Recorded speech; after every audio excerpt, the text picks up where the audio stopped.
Hello, fellow Griever, and welcome back. Today, a Saturday to breathe, finding space amid the noise of the season. And we are exploring connection a little bit deeper this week, connection that honors truth, tenderness, and your emotional reality of the season.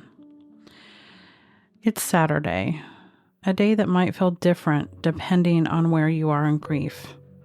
A little slower, a little roomier, or maybe a little heavier. And today also sits inside of a month that carries a whole lot of noise. Holiday messages, holiday pressure, holiday assumptions. For some of you, the next few days loom large, not because of celebration, but because of memory, longing, and or emotional exhaustion.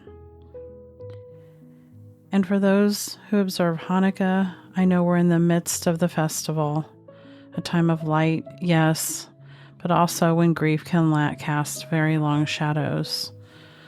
Wherever you are in the mix of the holiday season, today is not asking you to rise to anything, it's offering you space. The poet Ross Gay writes, "What if we joined our sorrows? What if that is joy?" And I love this because connection and grief isn't about erasing pain. It's about holding it with others in a way that makes the burden just a little less sharp. So today, as the world spins fast around this season, let yourself breathe in small pockets of space that you make available to yourself. A quiet morning routine, a slow cup of something warm, a memory shared with someone safe. You could take a moment of solitude, light a candle for your loved one.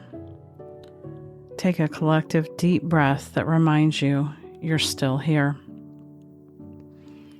Remember, there is no right way to do this grief journey, and there is no right way to do this season or even this Saturday before. There's only your way, and your way is enough. That's all I have for today, fellow Griever, but I'll be back again tomorrow. Take gentle care of yourself. Talk soon.